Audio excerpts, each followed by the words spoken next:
de meus sobrinhos, de minha cunhada, e ele me deu um livro de presente do Paulo Coelho, que ele havia terminado recente. Era o único livro que tinha no apartamento que ele tinha acabado de alugar, O Diário de um Mago, publicado pela editora Planeta no ano de 1987. E ele me disse que leu, que gostou. Eu perguntei se ele... Pediu se eu queria emprestado. Eu falei, olha, eu vou levar emprestado, mas eu, quando empresto o livro, ninguém me devolve. Eu não vou te devolver. Autografa já, ele começou a rir, autografou, né, para mim. E li o livro, me encantei. Eu já tinha escutado falar do Caminho de Santiago, porque um dos primeiros mestres de Reiki formados no Instituto, Marcelo Alfonso, ele escreveu um livro, vou pedir a Rita para procurar na internet, 2 Vias e um Caminho. Ele saiu da França, foi bater em Santiago, depois ele saiu de Fátima, em Portugal, 2 vias, por 2 vias de Portugal e da França, saiu de Portugal, da França, foi bater no mesmo ponto. E escreveu um livro com a experiência dele no Caminho de Santiago. E uma pessoa com uma espiritualidade muito elevada, Marcelo Alfonso. E nós temos esse livro, e eu li o livro, né, não com muita profundidade, eu não tinha despertado para aquilo, e surgiu a intenção, a vontade de fazermos o caminho, mas não tínhamos agenda. Porque tem que trabalhar, é conta para pagar, é muito compromisso. Até que no mês de janeiro do outro ano, 2014, a gente, fazendo a agenda do ano, encontra a situação que teríamos a Copa do Mundo do Brasil e resolvemos viajar durante o período de 12 de junho a 13 de julho de 2014, em função da experiência que nós havíamos tido 4 anos antes, em São Paulo, com a Copa do Mundo da África do Sul, todo mundo com aquelas buzinas, e a gente não conseguiu trabalhar. Aí me preparei muito fisicamente, academia, para fortalecer tendões, joelhos, as pernas, compramos roupa, mochila, roupa para caminhar, compramos os bilhetes e viajamos. Um dia antes do meu embarque, eu me lembro, não sei se a Eliana está me ouvindo, Eliana Safad, né? Quando a gente estava indo para o Japão há 2 anos atrás, ela falava assim, você não vai para o Karatê, dá que você se machuca de novo? E aí eu dei razão a ela, e um mês antes de ir para o Japão eu parei de treinar, porque às vezes a gente se machuca, né? Eu me machuquei um dia antes de embarcar. Eu não imaginava que fosse uma lesão tão grave, o tendão de Aquiles do pé direito. Até hoje, quando muda o tempo, eu sinto uma dorzinha. E viajamos, né? Eu tive uma ruptura parcial. Se eu tivesse machucado o braço, eu teria feito o caminho. Se eu tivesse rompido totalmente o tendão, eu teria feito uma cirurgia, não teria ido. Deus fez tudo certinho. Falou, estoura só metade do tendão, para ele poder escrever com os braços e não conseguir caminhar. Porque se eu fosse caminhar, não ia sobrar tempo. Porque esse livro, ele implicou em 22 dias. Eu fiquei 22 dias escrevendo esse livro e desenvolvendo esse oráculo. No primeiro dia da caminhada, tem uma fotografia ali, eu comecei a caminhar, sentindo dor, o pé começou a inchar, eu fui removido. Fomos para um hotel muito confortável, uma mesa grande que eu podia escrever. Fiquei em contato com a energia do Caminho de Santiago, árvores, flores, e aquela tranquilidade de estar de férias, é um instituto fechado por conta da Copa do Mundo, funcionários de férias, eu com computador, e na verdade, eu não sabia o que eu iria encontrar, o que eu iria desenvolver. Tá? Deixa eu ver se eu pulei alguma coisa. Eu estou aqui abrindo o livro, se vocês quiserem abrir. Aí na página 10, vocês vão ver a fotografia que eu já falei, que é a cidade de Ocebreiro, que é uma cidade que a igreja queimava as bruxas na época da Idade Média, na época da Inquisição. E parece que tem uma maldição, porque a cidade ela não evoluiu, as casas continuam as mesmas, de pedra. Só que é uma cidade que tem uma energia muito diferenciada, fica em cima de uma montanha, vocês vão ver na página 10, as flores. Foi ali que eu estava, no meio das flores, no meio das montanhas. Agora, você imagina 22 dias numa montanha dessa, no meio das flores, Rita cuidando de mim, né? Foi o que veio para mim esse oráculo, tá? Aí eu contei para vocês que eu já vinha pesquisando, desenvolvendo obras no Reiki de uma maneira metafísica, mediúnica, que foi o Reiki como filosofia de vida. Aí vem aqui a história do livro, tá? A dedicatória no livro do meu sobrinho, aqui na página 13. E aí, para mim, alegria, nada acontece por acaso, né? Rita do meu lado, sempre do meu lado, ela é escritora, né? Rita publicou Ela publicou 2 livros sobre o tarô. Quando eu conheci Rita, que foi no ano de 1995,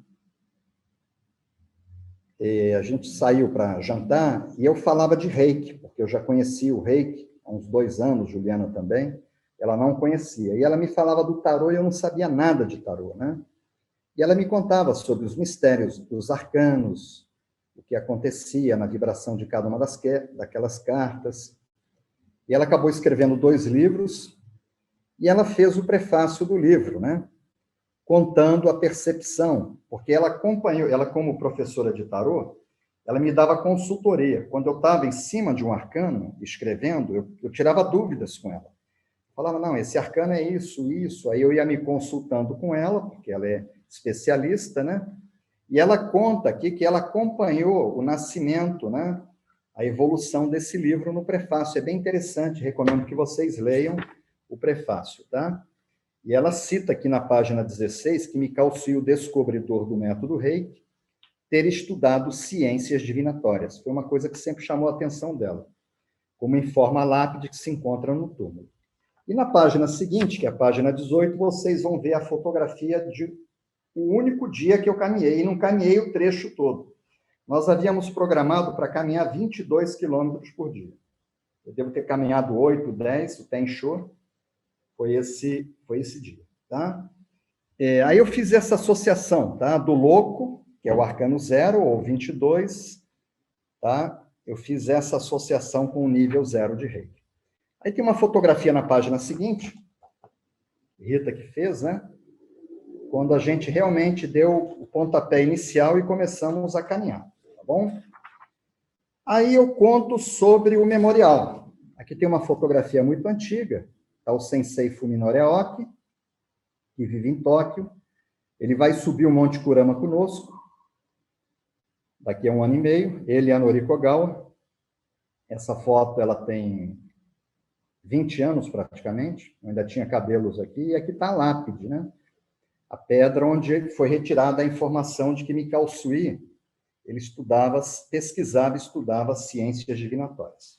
Aí eu coloco aqui o trechinho, a partezinha, dizendo que eu não estou inventando. E o Einstein falava, triste época em que é mais fácil desintegrar um átomo do que um preconceito. As pessoas não viram como isso chegou para mim. Na verdade, isso veio do alto, como o Reiki veio do alto para Mikao Sui. Aqui está a pedra, né? Os dizeres. Bom, quando a gente fala, né, em ciência, a gente fala em estudos ou práticas baseados em princípios certos. Ciências divinatórias. Então, não é esoterismo, princípios certos. Isso é ciência, é acessar a 4ª dimensão, onde o presente e o futuro são as possibilidades. A decisão que você toma aqui vai repercutir lá na frente, você não é obrigado a ser engenheiro, nem médico, nem dentista, nem morar no Rio, ou em São Paulo, ou em Minas. Você tem um livre-arbítrio. Agora, onde você vai ser mais feliz? Aí entram as dúvidas, né? Dr. Bastian desenvolveu florais. Então, você consulta os oráculos, tá bom? Botei uma foto de Albert Einstein aqui, falando dos preconceitos. E falo também do oráculo bíblico, das pedras Urim e Tumim. Então, essa história de consulta oracular é uma coisa milenar. A humanidade sempre fez consultas, e quem fazia a consulta através desse oráculo bíblico, dessas 2 pedras que está na Bíblia, eram sacerdotes antigos em Israel. Se era o momento certo de semear, de viajar, de, às vezes, se guerrear, entendeu? Tudo era... E eu falo aqui dos diferentes tipos de oráculos, né? Tem gente que trabalha com sonhos, com interpretação de sonhos. Tá? Eu falo alguma coisa sobre interpretação de sonhos, usando o floral ageratum no nível 3A. Durante a pandemia que a gente teve todo o tempo do mundo, o nosso nível 3A, eu falei sobre o Reiki na interpretação de sonhos, tá? Juliana gosta muito, astrologia, eu gosto, mas é uma coisa extremamente complexa, né? A pessoa tem que se dedicar muito. Numerologia, Juliana também fez pós-graduação em numerologia cabalística, E esse livro ele foi todo baseado em numerologia, tá? Bola de cristal. Vou pedir a Rita para vir aqui na sala pegar minha bola de cristal. Eu tenho uma bola de cristal, viu, pessoal? E eu enxergo coisas nela, tá? Ela deve estar me escutando. Está lá do lado da televisão, na minha frente. As cartas de tarô, baralho cigano, as runas, búzios, cafeomancia, tábuas Ouija. Eu tenho uma tábua Ouija também. E os pêndulos, né? A radiestesia, que às vezes eu ensino também. Pessoal, eu me lembro que eu tenho uma aula de pêndulo, não sei se foi no nível 2, acho que foi no nível 2, quando eu falei sobre os chakras, que eu pedi para todo mundo trazer um pêndulo. Foi online. Não sei se o pessoal aqui pode... Ah, o Felipe está dizendo que leu 3 vezes o livro. Aqui, Rita trouxe para mim. Ó. E por incrível que pareça, veio do Havaí essa. Né? Quando eu fui fazer o curso com Rita, né, no Havaí, que estava fechado o Michigan, o aeroporto, aí fomos fazer o curso de carona com uma juíza, Cid Macanuí. E aqueles caúnas, aqueles sacerdotes, eles são muito ligados a essas artes todas, né? E compramos isso aqui, é de cristal, tá? E por incrível que pareça, eu tenho percepções nessa bola. Então, são muitos oráculos, né? São muitos oráculos. E, na verdade, quando eu comecei esse trabalho aqui, eu não sabia o que é que eu iria escrever, tá bom? E aí eu coloco um trechozinho do livro de Rita, que ela fala sobre os oráculos aqui na página 26 e 27. E aí aqui no capítulo 2 vem o começo da história, tá bom? Então, como é que essa história começou? Quando eu comecei a traduzir os documentos, há 22 anos atrás, o memorial de Mikao Sui, eu encontro no memorial a informação que os princípios eram pregados pelo imperador Meiji. Procurei saber quem era o imperador Meiji, que estava lá na pedra. Era o imperador de número 122. Aí eu falei, bom, tudo bem. Aí lá na pedra, diz que Mikao Sui, ele meditou no Monte Kurama, ele jejuou. E na madrugada do 22º dia, ele ficou 21 dias sem comer. Aí nos primeiras horas, era madrugada do dia 22, do 22º dia, ele recebeu a iluminação, a sintonização. Deus capacitou um escolhido. Então, na pedra já era a segunda informação que eu encontrava sobre o 22. Tá? Então, o imperador era de número 22, e ele meditou durante 22 dias. Associando esse documento à entrevista que eu recebi no mesmo ano, Mikao Sui inaugura a primeira clínica de Reiki em Tóquio em abril de 1922. Ou seja, a meditação aconteceu em março, porque em fevereiro ainda teria neve, ele teria morrido de frio lá. Ele meditou em março, talvez início de abril, e imediatamente se mudou e abriu a clínica em abril de 1922. Seria a terceira referência, o imperador, a quantidade de dias e o ano em que ele meditou. Isso me chamou muito a atenção, né? Depois, quando eu lancei o livro Reiki Apostilas Oficiais, eu resolvi homenagear Havaio Takata. Eu sou fã das mulheres, né? Minha mãe foi uma guerreira, viúva, formar no nível superior 4 filhos, né? Se anulou, a gente nunca passou fome nem frio, e dando muito amor para todos nós. Aí a minha esposa, né, que eu não teria chegado onde cheguei se não fosse ela, né? Às vezes que eu caí, ela me ajudou a levantar. As minhas filhas, né, que eu sou louco, e agora as netas, né, 3 netinhas, vai nascer a terceira netinha agora, né? E as minhas amigas, né? As minhas amigas e primas, a Geórgia da Ilha do Governador, né? Eu sempre tive, assim, uma admiração muito grande pelas mulheres guerreiras, né? Tanto é que tem uma citação que é minha mesmo, né? Eu acho que Deus, como não conseguia estar em todo lugar ao mesmo tempo, criou as mães, né? Eu acho mãe uma coisa fantástica, né? Enfrenta um leão para defender um filho. E aí eu resolvi homenagear essa mulher guerreira que trouxe o Reiki para o Ocidente, que foi Havaio Takata. Aí um aluno meu, das primeiras turmas, eu não vou citar nome por questão de ética, Eliana sabe, quem que eu estou falando, a Eliana está sempre nas viagens, né? Liga para mim e falou, você homenageou essa mulher por quê? Eu falei, como que mulher? No livro você botou essa mulher. Eu falei, não, mas não é uma mulher, é a Sensei Havaio Takata. Ela era uma mulher mercenária. Eu falei, mas como é que você fala isso? Ela cobrava $10.000 por um curso de mestrado, e realmente cobrava. E se você fizer a correção, hoje daria R$6 milhões. Não é 6 mil, não, R$6 milhões por um curso de mestrado em Reiki. Era o preço que ela cobrava, e ele argumentou isso. E eu falei para ele que eu estava pesquisando e que um dia eu iria comprovar de que ela não era mercenária, que essa história estava mal contada. Até que surgiu a autobiografia de Havaio Takata, escrita por uma das mestres, chamada Virginia Sandel, onde a Virginia, a amiga confidente, escreveu a história, autobiografou a história de Havaio Takata. E aí vinha uma passagem, hoje foi o aniversário da minha irmã, ela só tinha uma irmã, Kei Yamashita, e eu dei de presente para ela o mestrado de Reiki. Hoje foi o aniversário da minha neta, Phyllis Lei Furumoto, morreu ano passado, a presidente da Aliança do Reiki, da Reiki Alliance. Dei de presente para ela o mestrado de Reiki. Hoje foi o aniversário da minha médica, Bárbara Weber Rey. Dei de presente para ela não cobrou de ninguém. Ela não cobrou de ninguém. Ela deu de presente os cursos. Aí, se vocês forem à página 88 do livro das apostilas oficiais, quando o Havaio Takata faleceu, ela deixou vivos 22 mestres de Reiki. Era a orientação que ela tinha recebido do alto. Por isso que nós estamos aqui. Entramos na energia do número 22. Porque se ela cobrasse barato,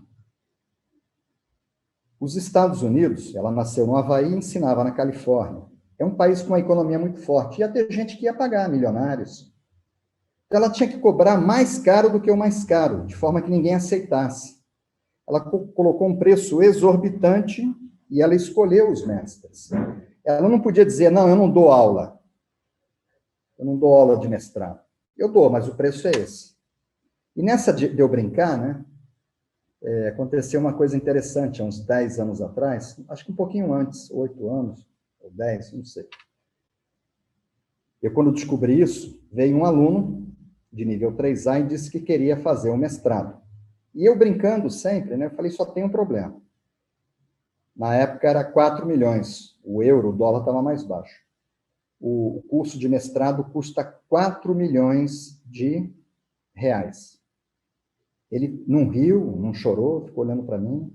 Aí, no outro intervalo, ele pediu para falar comigo e falou, professor, eu posso lhe pagar em dinheiro? Eu falava, pagar o quê? Os 4 milhões, porque eu não tenho como transferir em conta bancária por causa do COAF. Eu levei um susto. Falei, você nem me mostre isso. Vou direto para o planetão, Hercólogos, né? Planeta Vermelho, pegar um negócio desse. Não é nada disso, não. Aí eu dei o preço correto, você pode pagar em 40 vezes sem juros, o mestrado, né? Eu levei um susto. Ele aceitou pagar aquilo. Agora, de onde vinha aquele dinheiro, eu não sei, né? E ele fez o mestrado, pagando o que todo mundo paga, né? Mas o objetivo foi esse. Ela deixou iniciados 22 mestres. Aí, nessa de que Mikao Sui estudava ciências divinatórias, eu comecei a me interessar sobre os oráculos. E descobri que haviam encontrado um pêndulo, pedi a Rita para procurar o pêndulo egípcio, de 22 gramas, foi achado no Egito, na tumba de um faraó, dentro de uma pirâmide, com exatamente 22 gramas. Vou colocar uma imagem, se alguém puder ajudar, o pêndulo egípcio. Olha, Rita cortou meu cabelo hoje, viu? Ela achou que eu estava muito cabeludo. Eu dei bobeira ali, ela pegou e rapou meu cabelo, os fiozinhos que me sobraram. E está sendo considerado pelos radiestesistas o pêndulo mais sensível, o pêndulo de 22 gramas. Depois, na Cábala judaica, existe uma coisa que muita gente conhece, que é a árvore da vida, com as sefirás, aquelas bolas. E na árvore da vida da Cábala judaica tem exatamente 22 caminhos. Olha que coisa interessante. E o principal oráculo, na minha opinião, que é o tarô, ele tem 22 arcanos maiores. Arcano quer dizer mistério. E aquilo começou a me chamar a atenção, né? Apocalipse de São João, fui contar, tem 22 capítulos. O mês 9, que é o mês da perfeição, né? O Seireki é 9. Tá? É o símbolo que te leva à perfeição. No dia 22 tem o equinócio.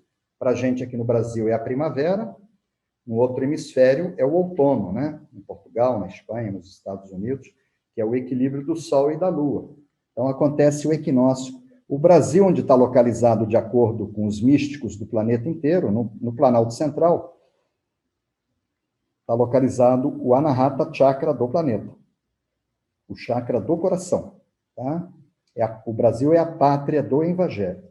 Até o mapa é um coração. Aqui a gente recebe pessoas de diferentes culturas e raças e religiões, e a gente não vê tantos problemas como a gente vê em outros países, né?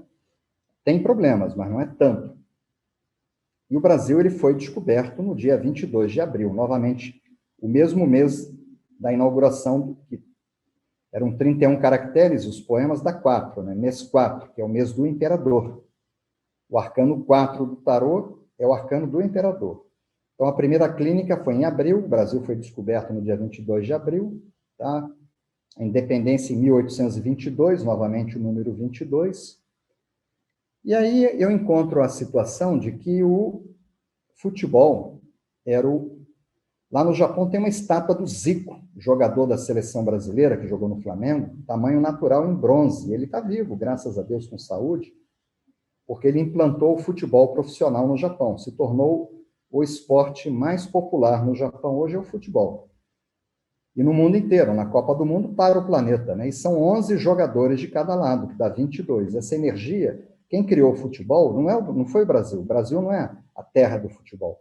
O futebol foi criado na Inglaterra pelos maçons, que são numerólogos. E, quando eles criaram o esporte, como é que nós vamos popularizar? Vamos linkar o esporte ao número 22. Coloca 11 de cada lado, deu 22. O sujeito fala que é Flamengo, você pergunta o nome do goleiro da seleção de salão, seleção de areia, não sabe, mas ele sabe da seleção principal. Tá bom? E aí o número 22, ele sempre me chamou muito a atenção, esse símbolo, o Honsha Zeshonen. Ele tem 22 traços. Você poder mandar reiki para o passado, o arcano 0, ou para o futuro, o arcano 22, que é a mesma coisa. Ele acessar a quarta dimensão, onde não há passado, nem presente, nem futuro. E não há espaço. É o símbolo que você usa para mandar reiki à distância. E você ter 22 traços. Isso sempre me chamou muito a atenção, o mistério do símbolo Honsha Zeshonen. Ele abriu esse portal, tá? Bom, na página 36, vocês vão ver que eu falo sobre as evidências do número 22. O ano da descoberta do Reiki, 1922, os 22 dias de jejum, isso tudo é oficial, tá? Os 22 mestres de Havaio Takata, eu citei os 22, o imperador Meiji, que foi o imperador de número 122, o tarô e os 22 arcanos, que querem dizer mistérios. E outra coisa que me chamou muita atenção, que Abrão, o patriarca do judaísmo, ele era um homem extremamente conectado com a espiritualidade. E ele percebeu, Abrão, que o universo ele era regido por 22 forças cósmicas distintas. Foi quando ele criou as 22 letras hebraicas, sendo que cada arcano do tarô está associado a uma das letras hebraicas, a um dos caminhos da Camalá judaica. Olha que coisa interessante, né? E são essas letras que têm um mistério, porque quando nós trabalhávamos com a foto Kirlian, nós fotografávamos as letras hebraicas, as 22, e cada uma irradiava uma energia, como se fosse um yantra, né? Uma pequena mandalazinha com uma vibração distinta. Então, são 22 vibrações distintas. Na página 42, quem não conhece vai ver o desenho da árvore da vida da Cabalá judaica, tá? o livro de Apocalipse, 22 capítulos, o pêndulo egípcio. Tem a fotografia na página 44. Faz tempo que eu não olho esse livro. Tá? O pêndulo egípcio original. Tá bom? Esse é o original que foi achado no Egito, com 22 gramas, está na página 44. E tem um livro, eu tenho esse livro, tá? É um livro de Eliphas Levi, de Alta Magia, que tem 22 capítulos. Falei do futebol. Agora, uma das coisas mais interessantes é que quando a gente se alimenta, nós precisamos de aminoácidos. O que é um aminoácido? É uma estrutura, né, molecular que tem tal do grupamento amino, que tem nitrogênio. Esses aminoácidos o corpo utiliza para sintetizar, para produzir as proteínas. Então, a gente tem que comer. Só que existem alguns aminoácidos que a gente produz. A gente não precisa comê-los, que a gente produz. Mas são exatamente 22, novamente 22 aminoácidos que a gente não produz e a gente tem que comer. Por isso que até para ser vegano, vegetariano, você tem que saber ser. Mas você vê como é que Deus é bom, né? No arroz, você tem 20 aminoácidos, o arroz integral. Você não encontra a metionina e a cistina que você encontra no feijão. Então, se você tem alimentação à base de arroz e feijão, que é a alimentação popular brasileira, Minas Gerais, é sagrado, tá? Rio de Janeiro, São Paulo, arroz com feijão, no Brasil todo, né?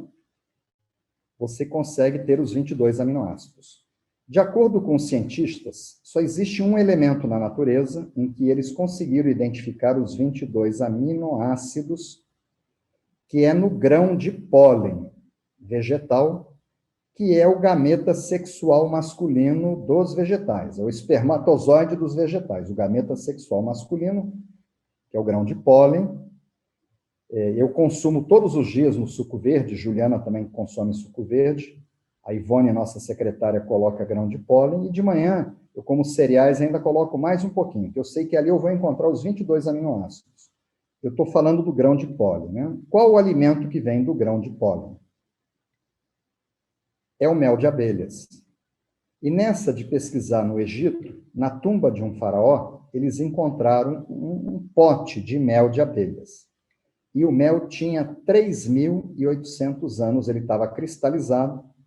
Colocaram no banho-maria, né? Esquenta a água e tira a água do fogo, 100 graus Celsius. O mel derreteu e o mel não estragou. Ele, inclusive, não modificou as propriedades organolépticas dele. Acidez, alcalinidade, o pH, né? pH, e o sabor dele. Não ficou rançoso.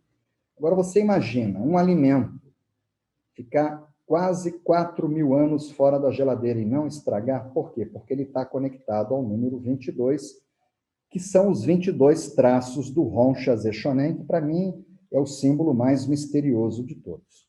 Tá? E eu pesquisando essas coisas. Era muito 22, né? Essa história do mel. Foi aí que eu descubro, porque eu dei aula em Tarragona, perto de Barcelona. Eu viajei no dia 12 de junho do ano de 2014. Cheguei no dia 13, em Madrid, já peguei um avião, fui para Barcelona, peguei um carro, descansei um pouco, dei 2 dias de aula, peguei o trem-bala, fui para Madrid, eu tinha que assinar um contrato de um livro, a editora Edaf, a Juliana conhece, ela tem livros lá. E eu teria 22 dias, aí eu descubro, de caminhada, eu machuquei no primeiro dia, e que eu tinha 22 dias para alguma coisa. Então, o que eu fiz? Eu peguei, tá, um crachá que eu tinha, crachá que todos os nossos alunos recebem. Tá? Quando o pessoal vem para a aula, recebe um crachá, e tem um plásticozinho que protege o crachá. As pessoas que querem levar, a gente deixa. Quem quer deixar, para não jogar no lixo, a gente aproveita, tira só o nome, né, e reaproveita o crachazinho. Eu peguei um crachá daquele, coloquei um cordão para ficar bem em cima do meu timo e desenhei a caneta o Ron Chazé-Shonen nesse papel do tamanho de um crachá, coloquei no saquinho E a lápis, eu desenhei o primeiro traço, porque lápis tem grafite, grafite tem carbono, e carbono é o átomo que armazena memórias. Como é que você sabe a idade de um documento? Exame do carbono 14. Jung falava dos arquétipos, né? Às vezes você chega num centro e fala aquele fulano está incorporado com um índio, um centro de Umbanda, por exemplo. Pode estar, mas pode não estar. Ele pode estar conectado a um átomo de carbono que já fez parte do corpo de um índio. O índio morreu, foi enterrado, plantaram uma macieira, com as raízes, a macieira absorveu o átomo de carbono, foi para a maçã, você comeu a maçã, comeu o índio. E aí você tem dentro de você todas as memórias daquele índio que está impregnado naquele átomo. Tá? E Einstein falava, e outros, Platão, Sócrates, conhece-te a ti mesmo e conhecerás o universo. O Osho, ele consultava dentro dele, ele tinha acesso a tudo que tinha acontecido no universo. O Rajneesh, o mestre Osho, onde nós estudamos o Reiki. Qualquer coisa que você perguntasse de química, de física, de medicina, ele te respondia. E aí, quando perguntavam assim, mas de onde é que vem esse conhecimento? Ele falava de dentro de mim mesmo. E ele dizia que haverá o dia em que as pessoas não irão mais para a escola, vão aprender a consultar as informações que a gente carrega nos átomos de carbono.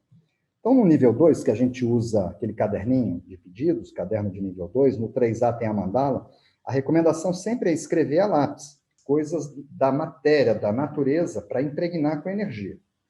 E aí, em cima do Roncha Zechonen, eu coloquei o traço 1, e fui fazer a siesta depois do almoço, fui meditar, né? E começou a vir para mim o símbolo Roncha Zechonen, vinha para mim as cartas do tarô normal, tá? Que são as 22 cartas, mas veio uma por vez, vinham letras hebraicas, vinha a Kabbalah judaica, e eu quase fiquei louco, tendo aquelas visões, né? Associando que aquele traço do Roncha Zechonen, ele tinha uma conexão energética com uma carta do tarô, com um dos caminhos da Kabbalah judaica e com uma das letras hebraicas. Foi principalmente isso. E foi aí que eu comecei a escrever a conexão. E aí com Rita do lado, perguntando sobre o arcano e tendo visões. E aí durante 24 horas, eu desenvolvi um dos traços do Roncha Zechonen. Tá? Com muita ajuda de Rita, me dando suporte, falando sobre cada um dos arcanos. E foi assim que veio para mim esse livro, ao longo daqueles 22 dias machucado. Eu fiquei no hotel. Se eu não tivesse ficado, não teria dado tempo, porque eu não ia conseguir escrever, caminhar o dia inteiro, chegar cansado à noite e escrever um livro, né? Então, se Deus não tivesse apertado o botão e estourado o meu tendão, aí fizemos o caminho no ano seguinte. Eliana foi. Eu contei para vocês, agora fiz um preâmbulo, né, uma introdução da história do 22, né, que é muito 22 no Reiki. E o símbolo Roncha Zechonen. E aí eu resolvi meditar em cima de cada traço. Usando o primeiro traço, aí começou a vir para mim, tá, as letras hebraicas e o tarô, que aí eu comecei a desenvolver o traço. Tá bom?